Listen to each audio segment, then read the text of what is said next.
To the Red Web. I am your host, Brad West. We're going to be talking superheroes and comic books. Of course, joining me today, Mr. Greg Barrow, and Lowe from Dragon Slayer Comic Fantasy.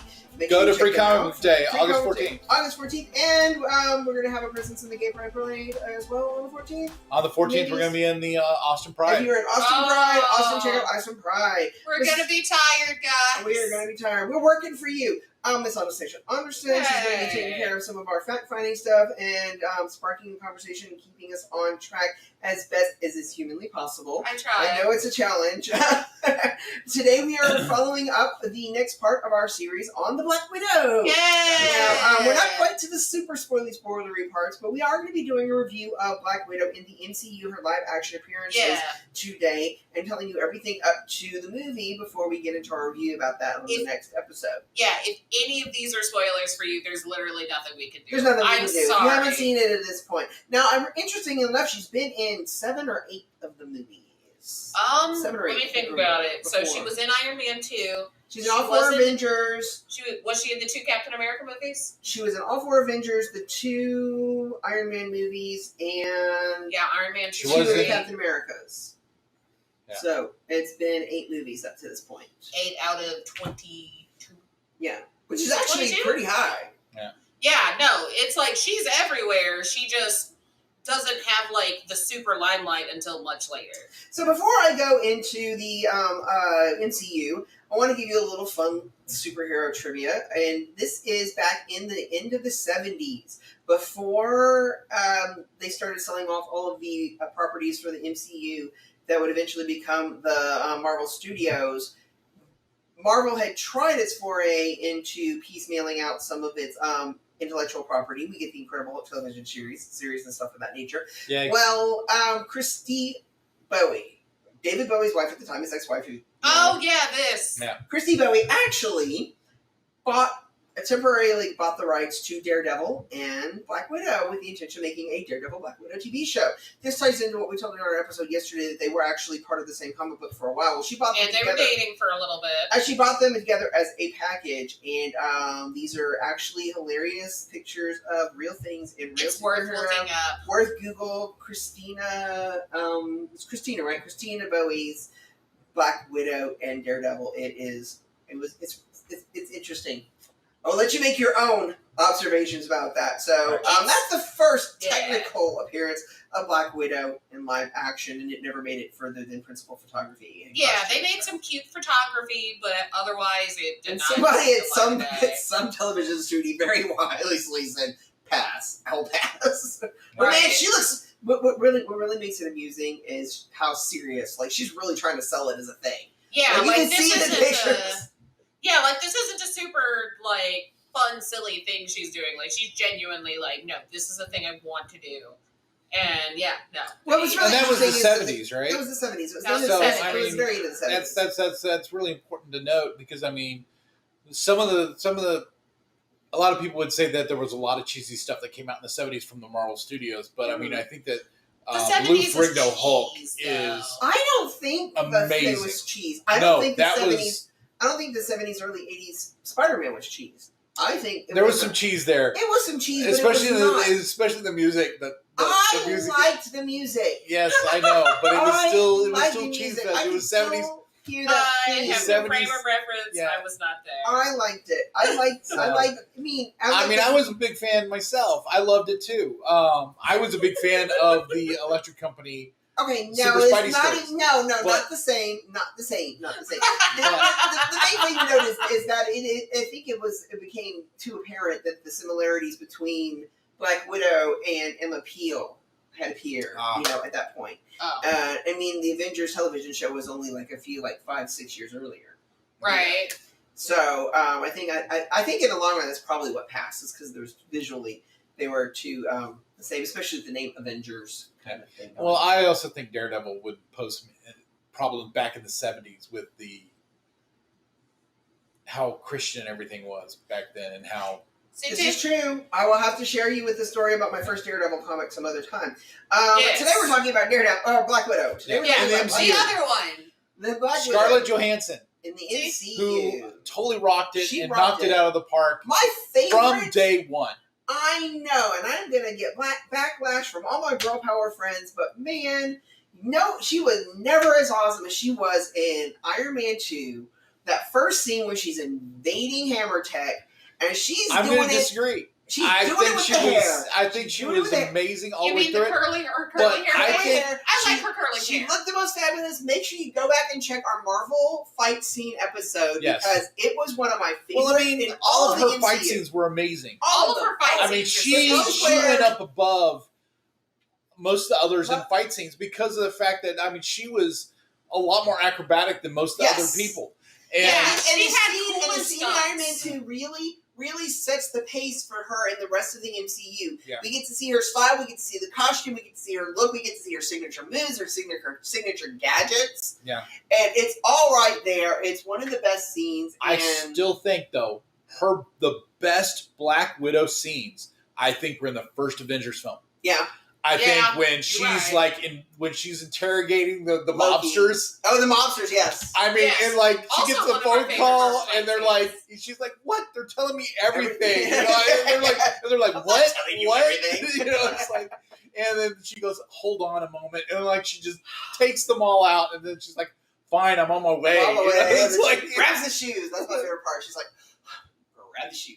yeah. Right? And then of course later with Loki, where she's so good, she tricks Loki, Yeah. the god of mischief. I just Right? yeah. It's like the appeal of her is that she's always in control of the situation. Yes. Like literally, even some of the saddest moments in like things like, or in some of the later movies, like you think, oh god, she doesn't have any control over this, and you're like, no, she's fine. Yeah. Yeah. She's- Like any other character could be in absolute peril, and she'll be fine. Well, I mean, Now, it even is like interesting in the Civil War and like Yeah. and the Winter Soldier. Winter Soldier. Winter she was Soldier. amazing. That I was love- the one. oh my that God, was Winter the one I was Soldier's the blanking best. on. That's one of the best. Oh no, but Iron Man 2. Now I do agree. I mean, even the producers and stuff later on came back and said that they kind of wish they wouldn't have leaned so much into the cheesecake and the sexist remarks and the Tony Stark.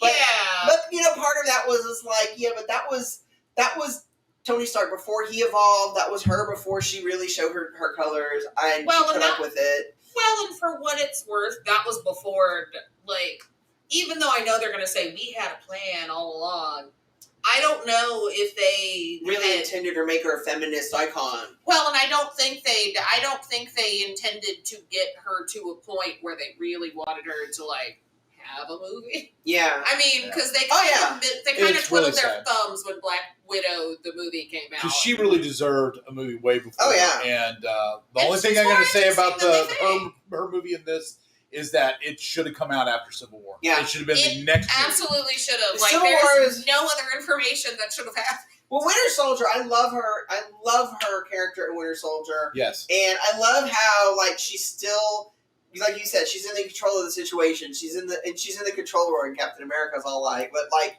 what are you doing? I thought we're doing this. She's like, you're doing this. I'm doing this. He's like, you're off town. She's like, no, I'm not. This is what I'm meant to do. No, I know what I'm doing. Yeah. I got a plan. I love it when Right. she pulls up. I love it when she pulls up at the Smithsonian. She's like, hey, I'm here to pick up a fossil.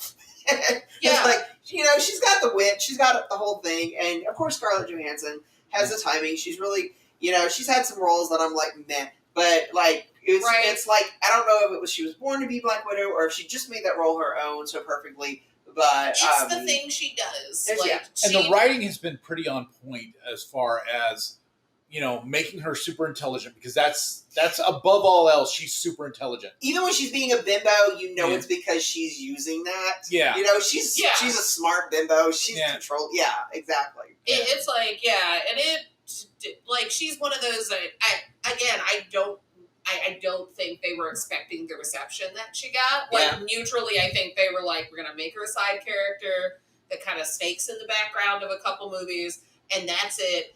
And they weren't expecting us all to be like, wait, she has a more interesting story to tell. Please just tell the story. And she had such She's got multiple, such a range of things. I mean, she went from being, the spy, the side character, to the leader, the front character that was organizing everything, the glue holding it together. Yeah. She went from the fighter to the caregiver in Endgame.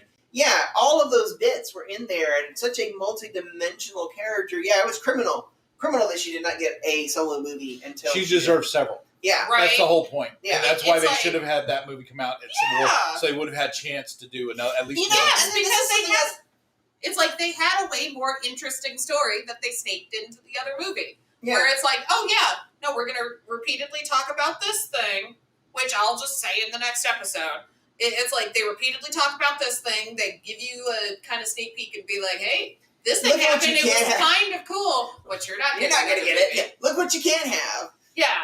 And this may or may not be as popular. And I don't think that Budapest was ever really fully answered. No. We got the safe.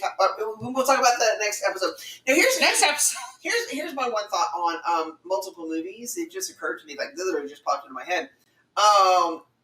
She suffers from pre-COVID models as well, because Disney Plus is really making a new type of movie TV hybrid thing with the Disney Plus series.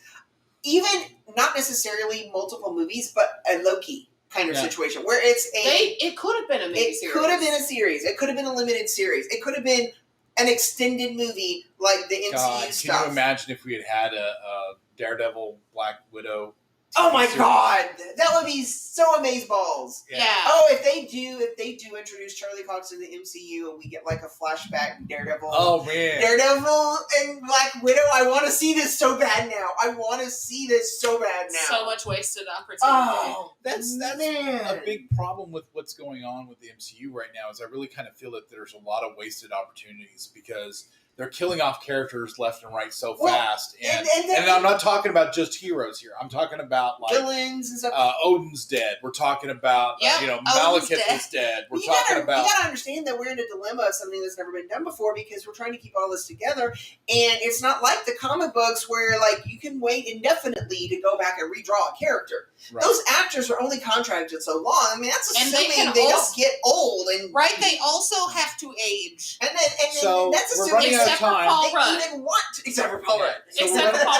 So we're running out of time. So I've already mentioned what my favorite scene was of course in Avengers with the mobsters. The mobster champ. And how she's totally like, I love that scene. I think that's one of the highlight scenes of both Scarlett Johansson and Black Widow, because I mean, not only do you get the super intelligence, but you get the fight at the end where it just shows how much it's a tie between the first Hammer Tech invasion and the first attack of Bucky in Winter Soldier. Yeah, the first Winter Soldier attack, because she doesn't hesitate. Like she went for it. She went for it. She doesn't have a shield or super soldier serum or anything, and But in the comics, she did have a version of the super serum. She was a version of the comics. Super soldier. That's why she stays young for so long, because she's got a version of the formula. Yeah. Right. It's that's part of the Red Room is actually So it's like and if you want to see what my favorite scenes are, it's in the Marvel fight scenes show. Yeah, go watch that episode. It's fine because literally all of those I love. All of those. So yes, so that's Black Widow in the MCU so far. Yes. Well, I think there's one thing that we haven't talked about. What about her death at the end of Endgame? I felt bad, I guess. Okay.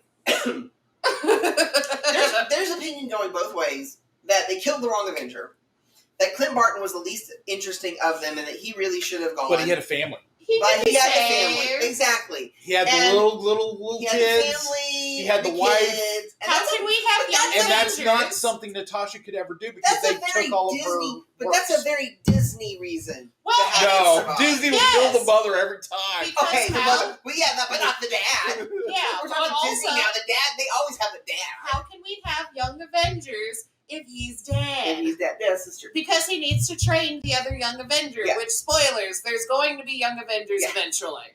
Yeah. I don't know. I kind of feel like it was very much her character that she had come to peace with and was ready for, especially the way they set it up at the beginning. Yeah. with her depression and her feeling that she had lost everything. You could tell from the beginning of Endgame that family was everything. Family is what really was important. And she knew she loved Clint's family like her family, and she couldn't take him away from that family. Yeah. And so that's why I agree with that. I agree it should have been her. And But the part that I get frustrated with is I kind of feel like if he went back and put that gem back at the moment, that it was taken, hopefully it should have undone it. Yeah. It's like, well, and it's one of those things where it's like, I'll admit it, I just want more of her as Black Widow. Well, and it's like, I came to terms with it, and even though I will admit I spent like 3 movies going, yeah, it's comic books. That doesn't matter. It's like Whistler. It's like, would bringing her back be worth it, or would it cheapen it so bad? I emotionally came to terms with it. It's not at this point. I emotionally came to terms with it. You literally spent 3 movies saying there is no takesies backsies. Yeah, I would be. It's like, while I wish they could have done more with her, I would have been absolutely ruined if they tried to bring her back. Yeah. No, well, I mean, I kind of feel like, again, this is the whole wasted opportunity thing. Yeah, it is. Black Widow is now a wasted opportunity. Like, they kind of threw the Black Widow movie at us. There is still enough. It's still enough that we could still have a Black Widow Daredevil miniseries. I would eat that up. Yeah, absolutely would. And also just give Scarlett Johansson something to do. And give Charlie Cox something to do, because they're not going to give him his own series again, but they're going to use him. I know it's like, will they or won't they, but he's going to be used at some point. They can't. They'd be stupid not to. It's kind of like other semi-problematic actresses. If you give her something to do, she won't act up. Just give her something to do. Keep her busy. Give her something to do. You guys take care, and see you tomorrow, where we're actually going to talk about the Black Widow movie. The moment we've been waiting for, guys. And warning, there will be spoilers. All right. There's absolutely spoilers. Follow, subscribe, and share the Red Web. And make sure you check us out on the phone when we do some live episodes at broadsredweb.com. You can always check out what we're going to be doing, cons and conventions and episodes and topics. Yes. Thank you for watching. All right, bye-bye. Bye.